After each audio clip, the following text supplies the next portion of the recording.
बुलढाण्याच्या सुलतानपूर येथे अज्ञात वाहनाच्या धडकेत मादी माकडाचा मृत्यू झाला।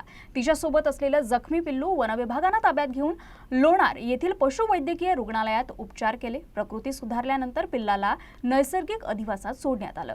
वनविभागाच्या प्रयत्नांमुळे अनाथ पिल्लाला नवी आई मिळाली असून सर्वत्र कौतुक केले जात आहे। बुलढाणा जिल्ह्यातल्या लोणार तालुक्यातील सुलतानपूर येथे अज्ञात वाहनाच्या धडकेत एका मादी माकडाचा मृत्यू झाला होता। त्यावेळी तिच्यासोबत असलेलं काही दिवसांचं जिवंत पिल्लू वनविभागाने सुरक्षित ताब्यात घेतलं। हे पिल्लू जखमी अवस्थेत असून त्याच्यावर लोणार येथील पशुवैद्यकीय रुग्णालयात उपचार करण्यात आले। प्रकृती सुधारल्यानंतर त्याला नैसर्गिक अधिवासात सोडण्याचा निर्णय घेण्यात आला। मात्र एवढ्या लहान पिल्लाला कळप स्वीकारेल का याबाबत शंका होती। वनविभागाने सकारात्मक दृष्टिकोन ठेवत स्तनदा मादी असलेला वानरांचा कळप शोधून काढला। विविध प्रयत्नांद्वारे पिल्लाच्या ओरडण्याचा आवाज मोबाईलमध्ये रेकॉर्ड करून स्पीकरच्या सहाय्याने वाजवण्यात आला। त्यानंतर पिल्लाला पिंजऱ्यातून बाहेर काढून कळपाजवळ ठेवण्यात आलं। काही वेळातच कळपातील स्तनदा मादीचं मातृत्व जागृत झालं आणि तिनं त्या पिल्लाला आपल्या कुशीत घेतलं। कळपानंही त्याचा स्वीकार केला।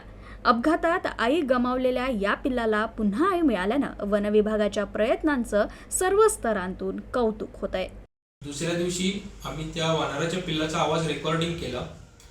मी सोबत वनपाल लोणार, वसंता फुके, वनरक्षक लोणार, कैलास चौधरी व इतर कर्मचारी यांच्यासोबत आम्ही स्पीकरद्वारे वानराचा कळप आकर्षित करण्याचा प्रयत्न केला। आम्हाला एक कळप असा आढळून आला की ज्यामध्ये एक स्तनदा मादी वानर देखील होती। तो कळप त्या पिल्लाच्या आवाजाकडे आकर्षित झाल्याने आम्ही वानराचे पिल्लू त्यांना एका ठिकाणी ठेवले।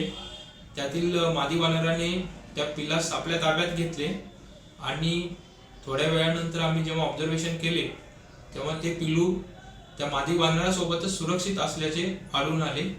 अशा प्रकारे त्या पिल्लास आम्ही नैसर्गिक अधिवासात एका नवीन कळपासोबत पुनर्मिलन करण्याचा जो प्रयत्न केला होता तो यशस्वी झाला व त्या छोट्याशा पिल्लास एक नवीन माता मिळाली।